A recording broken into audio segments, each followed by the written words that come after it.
Hello there, I'm Nathalia Melo, your unfiltered fit BFF. Mom of two turned CEO of a fitness empire. Someone who truly understands the struggles of trying to stay fit, sane, and sexy, all while juggling work, life, and motherhood. And this is the Unfiltered Fit Life podcast. Follow along wherever you're listening and join me weekly as I help busy working moms just like you simplify your fitness journey so you can lose fat, regain your confidence, and feel sexy AF. It's time to stop living in the what ifs and hiding from the cameras. It's time to regain control over your body, feel sexy naked, and wear a bikini confidently. People already see you as a super confident woman, but it's time for you to feel the same way too. Come on, let's go. Hello there, fam. Welcome to another episode of the Unfiltered Fit Life podcast. I'm Nathalia Melo, your host, and today's episode has been one that I've been kind of reluctant to do, but you guys are asking for it. I don't want to make this the Nathalia Melo show and talk about me, but it kind of is because it is my podcast, but my goal here is to answer your questions. And if your question is about my routine, how I'm training, how I'm eating, the supplements that I take, then I'm going to share this with you. And that is exactly what today's episode is going to be about. My current routine, how I'm training, eating, and supplementing. And if you follow me on social, you probably have seen me talk about cardio and lifting and yoga and all the things. And it's funny because even when I'm in the gym, if I'm doing a specific cardio machine, there is always someone who approaches me and it's like, so is this machine the reason why you have like nice legs? And I'm like, thanks, but no. Or if I'm leaving the yoga studio and somebody will come to me and be like, oh, you have like nice arms. How many times a week do you do yoga? Already with the assumption that the reason why my shoulders look the way they do is because of the yoga. But here's the thing though, results in physique development don't come from just the one thing. It's the strategy, it's the consistency across the things and how cohesive they are. Not just like a mush of like going on YouTube and picking a bunch of random workouts and piecing it together. And not only that, it's about piecing it together with your life and with your goals. Because if your goal is to be, like a power lifter, surely you're not going to be taking tips and sharing strategies with somebody who is a triathlete because the goals are completely different. You see what I'm saying? And I'm not saying that I'm one or the other, but I'm just saying as an example. And today, I'm going to give you the full picture and dive deep and share everything with you on exactly what I'm doing, what my training split looks like, what my routine looks like, the supplements that I take, and why. And this is not going to be a highlight reel. It's not going to be like the picture perfect. It's just going to be the truth.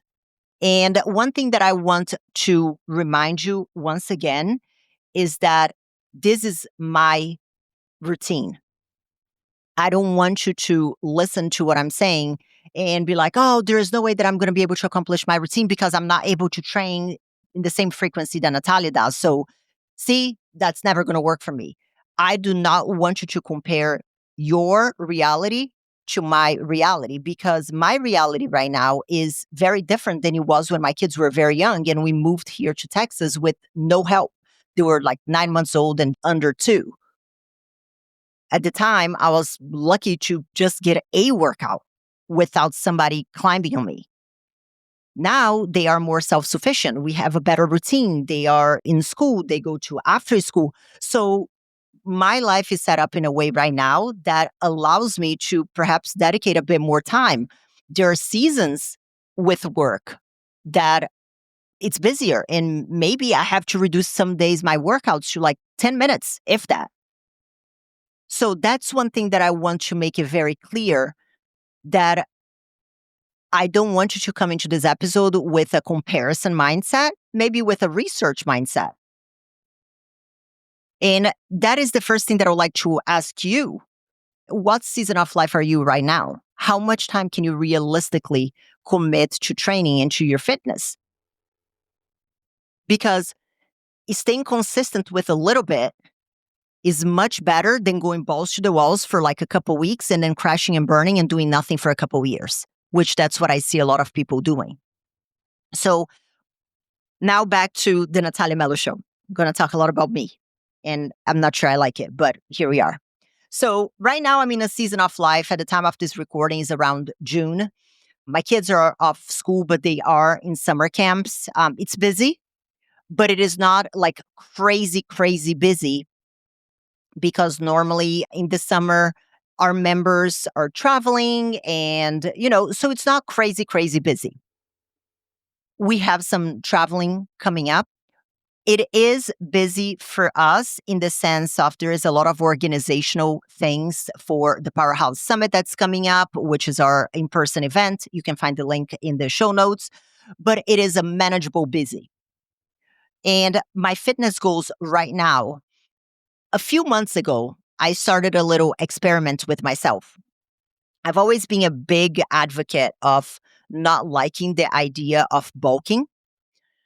And everybody was like, oh no, because like my coach told me to bulk. And I always had very strong opinions about it, which is whenever we're talking about bulking, I find that there is a big disregard for the emotional side, especially for women. And for you guys that don't know what bulking is whenever you kind of significantly increase your caloric intake with the objective of gaining lean muscle. But what ends up happening a lot of times is that the surplus of calories in the weight gain on the other end, the math doesn't math with the amount of muscle that you really gain in that period. And the way that I look at it is I see it messing up with women's head all the time, because they have that significant weight increase and then their clothes don't fit and they're feeling like everything's too snug. They feel uncomfortable in photos. Their swimming suit don't fit the same if they fit. So I think that there is that emotional side that a lot of people don't take into account. A lot of coaches don't take into account because they're looking at the person as a one-dimensional. Oh, let's bulk to build as much muscle as possible. Right. But then that person has no quality of life. So I've always been very outspoken and against it. And I'm like, okay, let me try to be a bit open-minded. So I did almost like a mini bulk to see. And quite honestly, I am not loving it. I gained like about 5-ish, 6 pounds, increased my calories, pushing hard on my training, but I'm not loving like how I feel. I feel I still look fairly fit, but I prefer a leaner physique. So this was a bit of an experiment that I did with myself to get into the mindset. How does it feel? Am I imagining things? And my feels is still very much aligned with how I've always felt, but now I have experienced an intentional bulk, mini bulk, which I had never done previously. Every time that I've done before with competing, it was just, oh, I'm done with competing. I'm going to eat for a family of 25 and that's it. This time was a bit more intentional. Don't like it. So my current fitness goal is to lose a little bit of body fat. And then after that, maintain. I would love for this year to sign up for some kind of like High Rocks or Spartan race. I love this kind of stuff, but not the outside one. Keep me inside, indoors, temperature, controlled climate. That's my jam. Outside in the elements, me don't like it. So this is my current fitness goal. And what is my current fitness routine? What does my schedule looks like? So I'm going to walk you through day by day. So on Monday, I do a class, which has quite a bit of running. So I find that is a good way for me to get some cardio in without having to think about it because there are other people. And this has been something that I've done to challenge myself because I don't like running. And I'm like, you know what? Maybe if there are other people around me and I can get some running, it's working. And I like the community aspect of it. And this is what actually, before I go on a tangent, let me finish. But don't stop listening, okay? Because there is a context as to why I'm taking the class. So if you need to stop, Make sure that you come back to listen to me finishing my thoughts. Don't be sending me messages on Instagram and being like, oh my God, Nathalia said that like classes are the best thing ever. No, Nathalia is not saying that. Anyway, I digress. So Monday, I do a class. And then on Tuesday, I train legs. And then on Wednesday, I do hot yoga. Love it. Big fan. And then on Thursday, I do legs again. And then on Friday, I do back. And Saturday is a bit of a wild card. It depends how I'm feeling. If I feel good and my kids don't have like 27,000 different soccer games, then I'll go to the gym. But I like to keep Saturday as my day to, let's say that on Thursday, my training was not very good for legs. So on Saturday, I'll come back and then I'll train legs more intentionally and then maybe do a little bit of shoulders. That's kind of how I look at Saturday. Saturday is just kind of like the fill in the gap kind of day. And sometimes I don't go. Sometimes I'll just do cardio. Sometimes I'll go there and I'll do the elliptical for 30 minutes and then off I go. So Saturday is a bit of a wild card day. And I like going to the gym when possible because I am a creature of habits and I like routine. So that's what it looks like. So this is my routine. Now, back to the class. What I hear a lot of times people saying is that I don't want to follow a fitness routine, like a lifting routine for 4 weeks because I'm going to get bored. But here's the thing. If you're constantly changing your lifts, like for example, for me, my case, the days that I lift are Tuesday, Thursday, and Friday, and sometimes Saturday, but consistently it's Tuesday, Thursday, and Friday, right? If I'm doing a whole bunch of different stuff every time that I go to the gym on these days, how the hell am I going to be able to track my progress and how much better I'm getting at those particular lifts and have like that progressive overload very visible if I am not doing the same thing? So these sessions stay pretty much the same. And then every 4-6 weeks, then they change, right? And that's where a lot of people get stuck because they're like, because like I get bored. I'm sorry to break it to you, but progress and evolution takes a level of comfort with boredom. It just is. I am yet to speak with somebody who is successful at anything. Like, I don't know, I'm going to ask you, like with your career, let's say that you are a doctor. Did you roll into every single class that you had? Woo, yeah, I'm so excited. Or there were some classes that made you want to poke your eyes with a pencil because they were so boring. I am going to go with probably the second option. But you pushed through it because you knew that there was a greater purpose and there were other things that kept you entertained because you were interested in them. Okay? So that's how I like to look at it. The lifts keep the same for that progressive overload. And that's where the classes come into play. I use the class, for example, on Monday as a way to create some quote unquote novelty to my routine without becoming fully dependent on that class for muscle development. Why? Because classes are terrible and incredibly inefficient for muscle hypertrophy. They just are. And that's the part that like drives me up the walls is that people sign up to classes and that's what they do like 4 times a week. And then they don't understand why they're not getting results. And they're like, oh, Nathalia, but you do classes too. And I'm like, yes, but the class is being done for a purpose, which is not the purpose of building lean muscle. The class is doing 2 things. Number 1 is creating that novelty, like a little sprinkle of community, the novelty.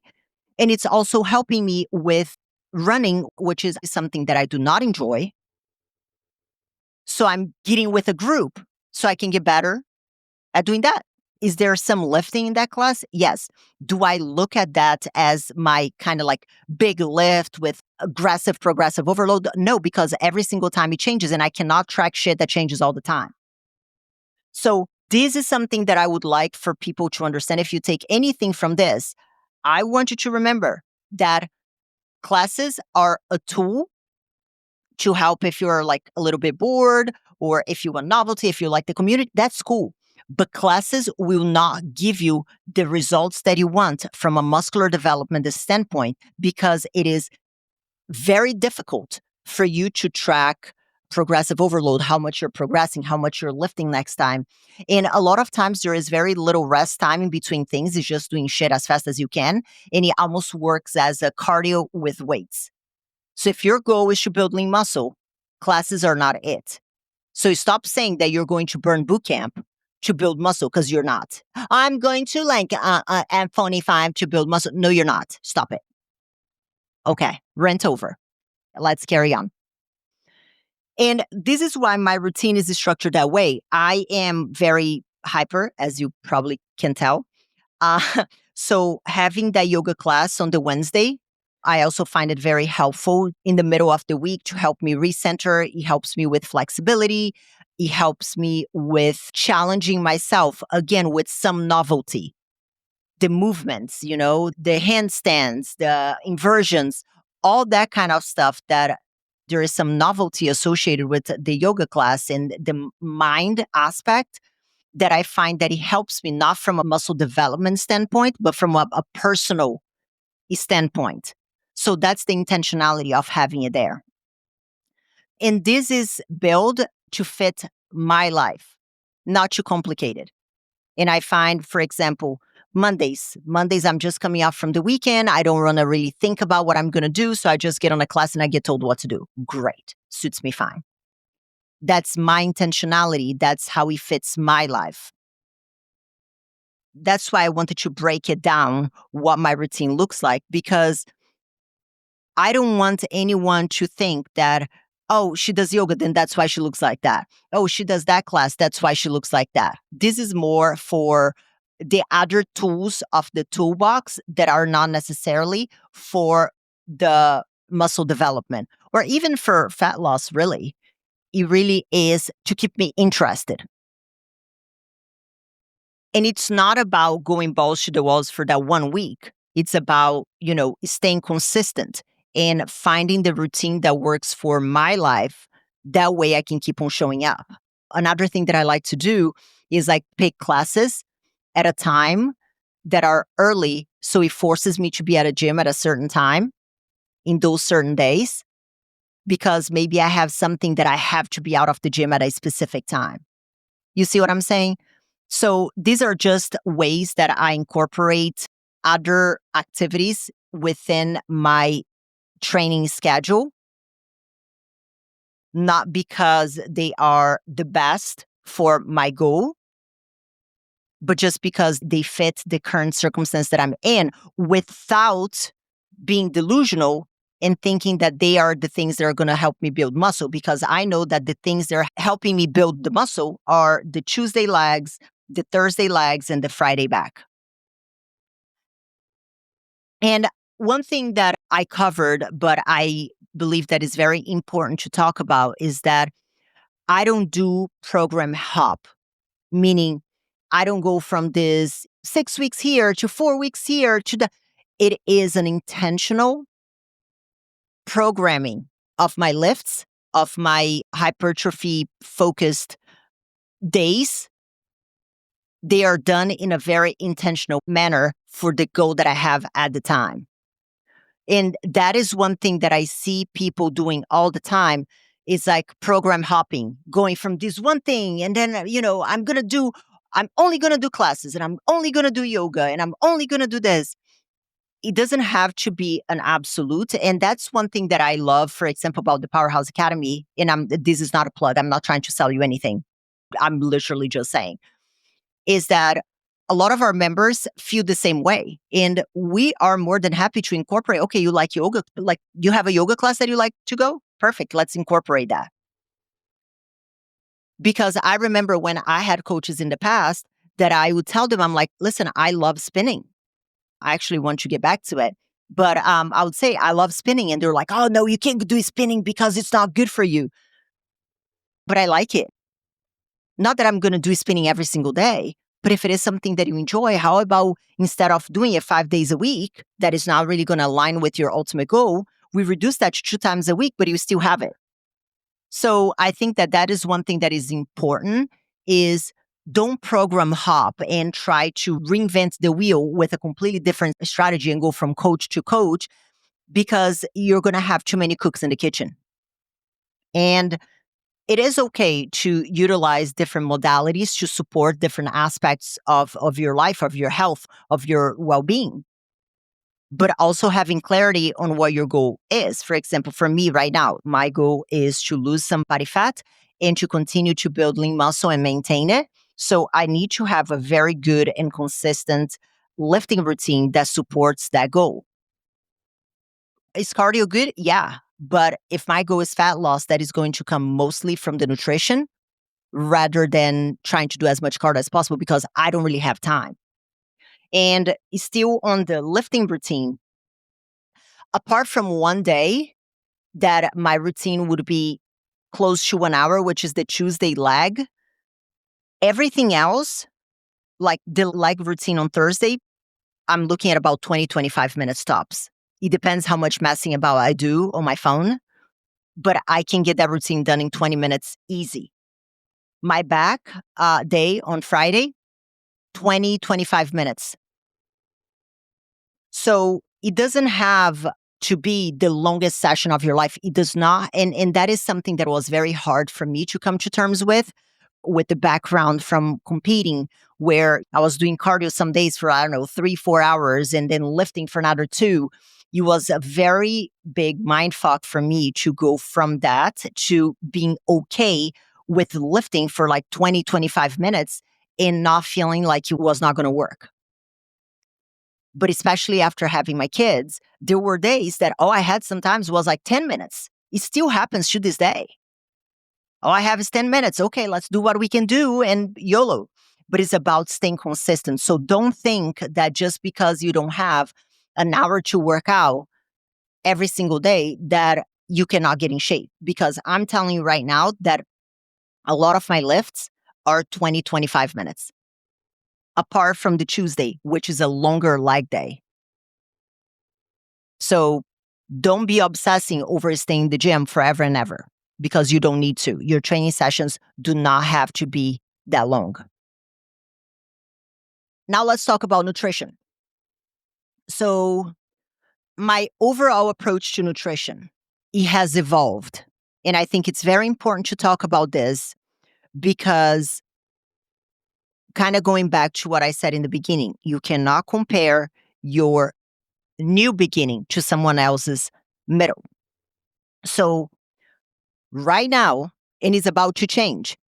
Right now, I am practicing more intuitive eating. And what does that mean? For a very long time, I tracked my food. I would use the scale, and that is something that we encourage with all our members in the Powerhouse Academy. Is it a forever thing? No. Is it something that you need to do all the time for the end of time? No. But if you're coming from a place where you're up and down, up and down, up and down, and you have been a bit disconnected from your own body cues, how is it that you're going to use your intuition if your intuition is probably telling you to go to freaking McDonald's 5 days a week because you just keep on feeding yourself? So you're going to need some guidelines, which it's kind of what is going to happen with me next, because despite all the experience that I have, I need some more objectivity if my goal is to lose some body fat.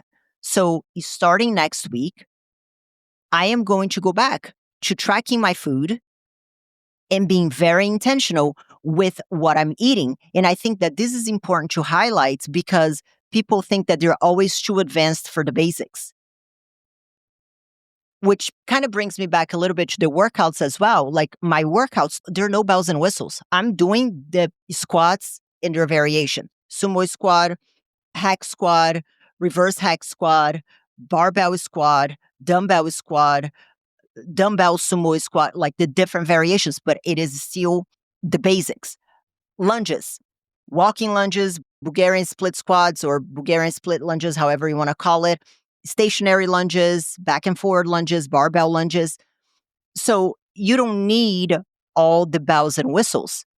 And even people that have been doing this for a long time, I've been lifting for 27 years. I've been fitness for roughly 27 years. Albeit, like from a nutrition standpoint, in the very beginning, it was terrible, but I've been learning over time. And even with my experience, I go back to tracking because even people who have experience can become complacent and a bit delusional with how much they're actually eating. Am I talking about myself? Yes. Because the other day I was like, you know what? I'm using my intuition. And then I tracked what I was eating and I was like, holy shit. Okay. So it was very eye opening. So I want this to be a reminder for anybody out there that you're never too advanced for the basics. Your girl right here doing this for 27 years. Next week, I'm going to go back to tracking because I want to finish whatever like semi bulking that I'm doing right now. It's going to finish on Friday. And then I'm going to start tracking again to be more intentional about the calories coming in. So just something to keep in mind. Always prioritizing whole foods, always prioritizing lean protein, vegetables, all of that. However, I allow myself flexibility. Even when I'm tracking, I still allow myself flexibility. You know, for us, we don't eat out very often at all. And I think that that is another big thing. That's where we see a lot of success with most of our members is when they are intentional about eating out piece. I know that sometimes it can be a bit of a challenge if it is a part of your career, you know, and things like that. But if you can be more intentional about the frequency in which you eat out, I can tell you right now that that is going to make a huge difference on your progress because you have more control of what goes in your food. And we don't really like a lot of like going out and eating out. So Saturday is the day that we normally have takeaway or we go to a restaurant and things like that. I don't look at it as a quote unquote cheap meal. It is just a meal that I have with my family and that's it. How do I get back quote unquote on track? I don't. The next meal is back to my normal meal and that's it. So there is no obsession.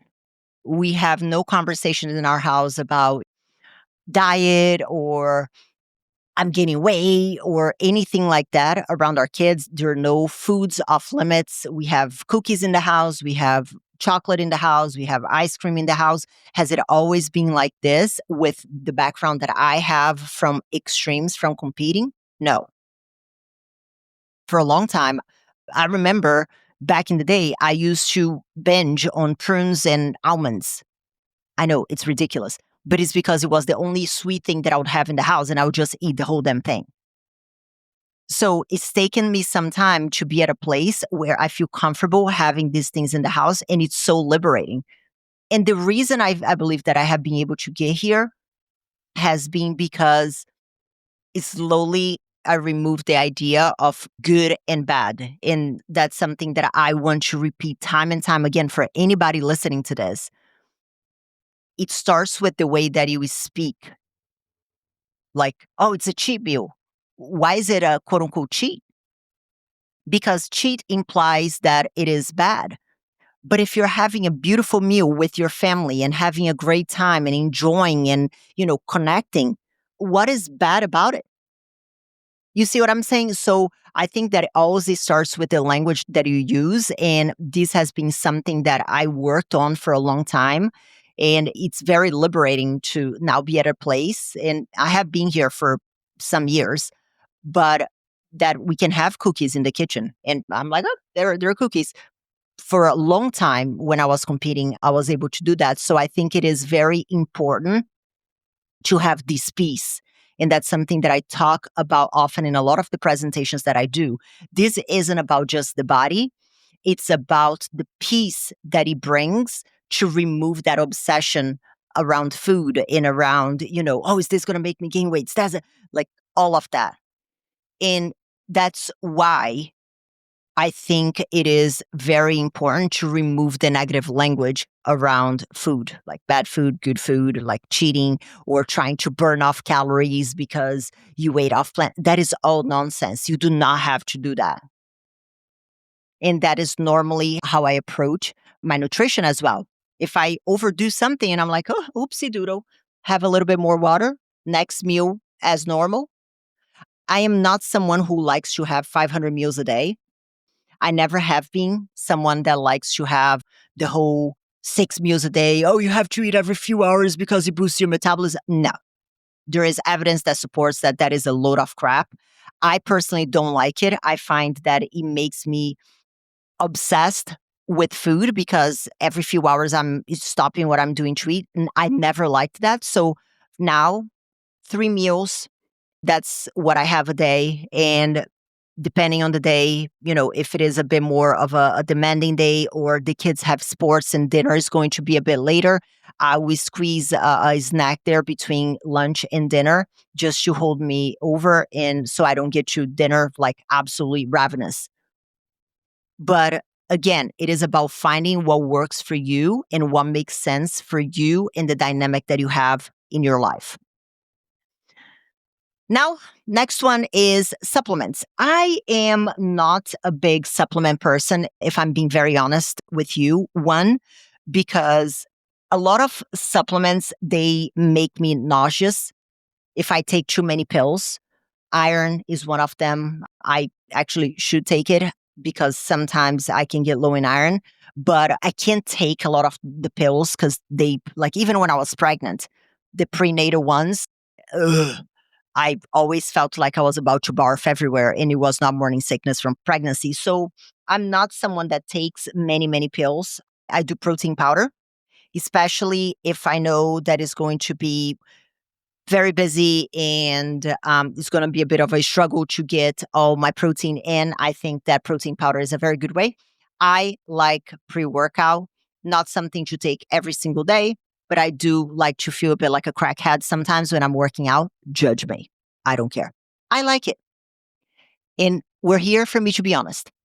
So there's that. So I do like pre-workout.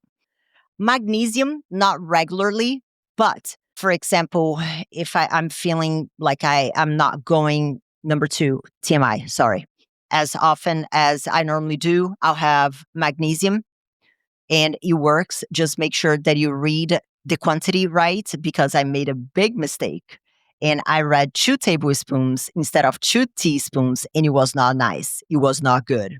I legit thought I was going to shit myself. TMI, but hey, you're here for the honesty. So make sure you read the label. And I also like magnesium. It does help me sleep a little bit. I don't really have trouble sleeping, but I find that is a more restful sleep.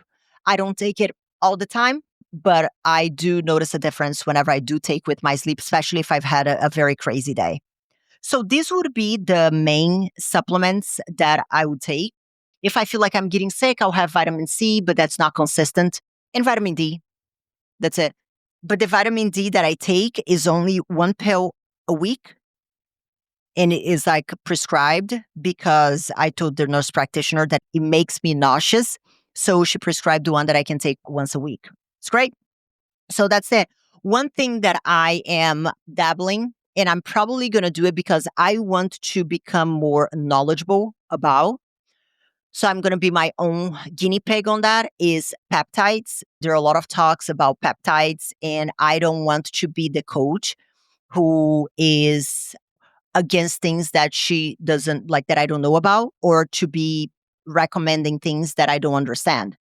So I am considering taking some peptides that can help with recovery, with muscle repair, with joint health, and all that kind of stuff. So I'm dabbling on that. I'm speaking with someone for suggestions on what are the ones that I should be taking. And I'll report back with you guys. And this is me just being very open and transparent. I'm going to be my own guinea pig. I want to see how my body responds. I want to see how I feel, because I do think that it is something that is not going to go away. The different types of peptide, you have semaglutide, Ozempic, and stuff like that. These are the most spoken about. There are many different types of peptides for different things in your body. And that's what I would like to learn more about. So I'm going to be my own guinea pig and I'll report back. But that's me just sharing what I'm planning on doing. I don't know how that is going to go, just FYI, because if it is something that needs to be done every single day, I don't know if it is something that I can stay consistent with, knowing myself. I can see myself forgetting to do it. You know what I'm saying? So I want to learn a little bit more about it. I want to see how my body responds. Do I see myself potentially doing it for like ever and ever? I don't know. It's kind of like a big commitment for life. But again, if it makes me feel like a freaking superstar, you better believe that I'm going to freaking attach an alarm clock to my neck to remind me to do it. But I don't know yet. I haven't started. I'll keep you posted. And one thing that I want to talk about now that we finished talking about supplements and that I'm thinking about starting peptides and things like that, one thing that I want to be very clear here is that supplements and peptides and whatever the hell you decide to do are not going to be the drivers of your results. They support a foundation. That's it. They supplement a foundation. Because if you're eating like shit, if you're not training, if you're not sleeping well, you're not drinking your water, you're not managing your stress appropriately, there's no amount of peptide in supplements or whatever the fuck people put out there that is going to solve a lack of adequate lifestyle changes. And that's something that I feel like it's very important to talk about, because I know that there are people that are going to listen to this and be like, see, that's it. That's all I need. Protein powder, pre-workout. Let's see what Nathalia says about the peptides and if it works for her, and that's it. Yeah, but y'all are forgetting about the part where I talked about my nutrition being whole foods, not going to restaurants all the time, training 5-6 days a week. Like, we cannot delete that part, because that part is the whole foundation of the freaking thing. And then hydration. I drink about 3 liters of water a day. It's about just under a gallon. You'd be on average what I drink a day. As far as sleep, I sleep 7 hours per night. My ideal routine in like for the day is getting up at about 4:45 and then working. This is whenever the kids are not off school. Now it's a bit different because we're in the summer, but the normal school year routine is wake up at about 5:45. Then I start working at 5. Then I do work from 5 to 6:45. Then I get my kids up, get their breakfast, get them ready, take them to school. And then straight from school, I go to the gym, I train, come back home. Then I work until 6. And then we have dinner, hang out as a family, get everybody to bed, rinse and repeat. And then I go to bed at about 10 o'clock. Now, summer vacation, I'm still trying to figure out what our routine is going to look like, because it's looking a bit different because of the different camps that the kids are doing right now. But that would be the bulk of what my routine consists during the school year of the kids. So this is kind of what my life, it's very uninteresting, I think. Maybe somebody's going to find this super interesting. I think it's boring as hell. But y'all wanted to learn about it. So here I am sharing it with you. So here it is, my routine, what my workout routine looks like, what my day-to-day routine looks like, what I eat, the supplements I take, how much water I drink, how much I sleep, and all that jazz. Here are some extra tips on things on my routine that I find that help me. Is leaving my clothes ready for the gym the night before, and also putting aside the kids' clothes for the next day the night before. I find that this, weirdly enough, saves me so much time in the morning. I like to match. I like my kids to match. So I realized that in the morning I was spending a shit ton of money trying to match stuff. So I just do it in the evening before I go to bed, and I leave it out on the couch so the kids already know that whenever they come down, their clothes is going to be on the couch in the living room. Then they get ready and we start our day. So just a quick tip there. And just a last reminder here is that everything that I share is designed to fit my life right now. Like, don't get caught up thinking that one IG post that you see on social media shows the full picture, or that perfect reel that you see, or that one supplement is the solution to your all problems. The real magic is how the entire plan comes together and how you are able to stay consistent and stick with it over time. If your routine feels random and you're all over the shop and then you're not getting results, that's why. If you're doing 50 classes, there are just a mashup of a whole bunch of stuff that doesn't make sense. You're not going to be able to build muscle that way. So there needs to be intentionality on the way that you're doing things. Consistency with the right things is always going to beat random stuff every time. And going balls to the walls for a week is not going to be the solution to your problems. But those 20-minute workout that you do 3 times a week that you think that they're not working, if you sustain that over time and stay consistent with it, that is going to give you better results, much better results than the 1 week balls to the walls that you did. So this is my routine. This is how I train, I eat, supplements I take, a few tips on how to maximize my day. I hope that was helpful. Send me a message on social if you liked what I shared, if you have any questions, and I cannot wait to see you next time. Don't forget to leave your review and your rating on all podcast platforms. Thank you so much. I'll see you next week. Bye-bye. Thank you so much for tuning in this week. But let me ask you, what was your aha moment in today's episode? I would love to know. You can leave me a comment at the link in the show description. You can also follow me on social media, Instagram. Links are down below as well. And let me know what topics you want to hear more about or who I should have on the show. This is it for today, guys. I'll see you back next week for another episode of the Unfiltered Fit Life podcast.